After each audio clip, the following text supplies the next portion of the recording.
Welcome back to IowaWorks. We have with us Delores Hawkins, Director of Financial Aid for Des Moines Area Community College. Delores, what question do adult learners most often ask you, and how do you respond? Rob, the question I get most often from adult learners is, how will I be able to cover my tuition cost and still have monies left over to help with some living expenses?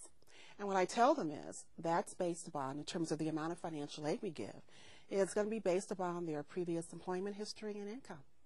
And what do you notice about them? Are they nervous, anxious, afraid, confident? How do they appear? They're a little apprehensive because they've heard that the financial aid process can be daunting. The aid application is long, and it's a new experience. And do adult learners act any different than students coming right out of high school? Not necessarily. There are a lot of similar characteristics. So it's a really common experience. Common experience, you bet. Good to know. Good to know. One of the top questions that we're getting at our workforce centers right now are from Iowans who are coming in, who are going through job changes, and they're realizing that they may not have the appropriate skill levels for the jobs that are out there. But I think they're kind of paralyzed about what do you do first. Well, I would say the first thing to do would be to seek admission, and then to also make an appointment to visit with one of our education advisors on any one of our campuses who can help them look at their various career options and programs, and to apply for financial aid. A lot of folk think that it's too late, but it really isn't. They have until June 30th, 2010 to apply. But if they're planning to apply for spring semester, I would say to get done the aid application, the free application for federal student aid, at least 1 month before the beginning of the term. And is that aid based on their income from last year? I know for a lot of unemployed Iowans, they may have done pretty well last year, and currently their income has been reduced to just unemployment insurance. Absolutely, it is initially. However, we do have a form that students can complete that we would look at and review their current financial situation based on their current income. Great. Now, DMAC had record enrollment this fall. Did you also see record applications in the financial aid area? Absolutely. We had a 30% increase when I looked about last week. But last March, from a year ago March, it was up nearly 60%. Wow. And in August, the applications were up 75%. So there are scholarships, there are grants, there's federal dollars. What other types of financial resources are out there? Rob, we have federal student loans, low-interest student loans, as well as college work study. And I encourage not only the DMAC staff, but also our off-campus employers.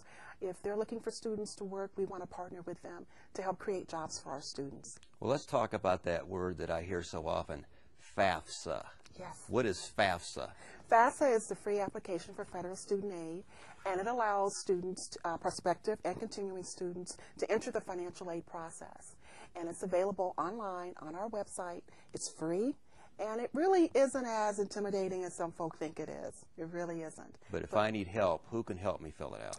Any one of our counselors on any of our campuses can assist in helping students complete the FAFSA. In fact, Urban has a really unique program.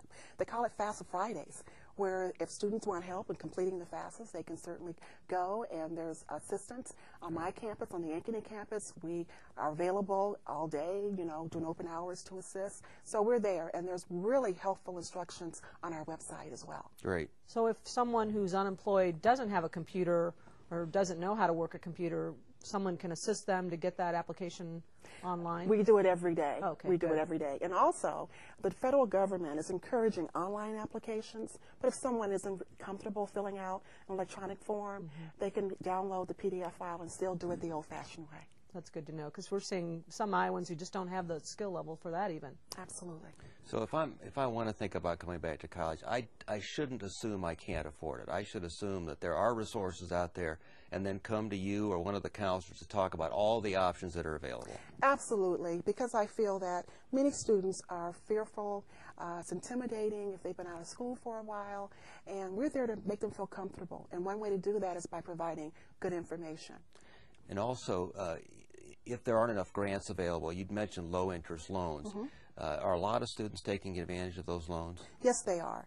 I think because of the downturn in our economy, many students are facing a need to have additional monies to help with related educational expenses. Great. And do these programs work even for short-term training? You know, if you're going through a shorter program that may be just 12 weeks or so in length, do any of these funding levels work for them too? Excellent question, Liz. And no. To be eligible for federal financial aid, the program has to be at least 16 credit hours in terms. Mm-hmm. And so the short-term courses or programs aren't really available. Financial aid isn't available, although we have many certificate programs that are eligible, and I'm constantly looking for ways to ensure that more and more are. Delores, thank you for appearing on our show today. Now, if someone wants to go somewhere on a website, whatever, to learn more about opportunities, where would they go and what would they look for? They would go to dmac.edu and click on financial aid, and there they would find a wealth of financial aid information. And we also have resources listed that they can click onto and quick links to get them to the Department of Ed website for even more information. Great. Thank you, and we'll be back in just a few minutes.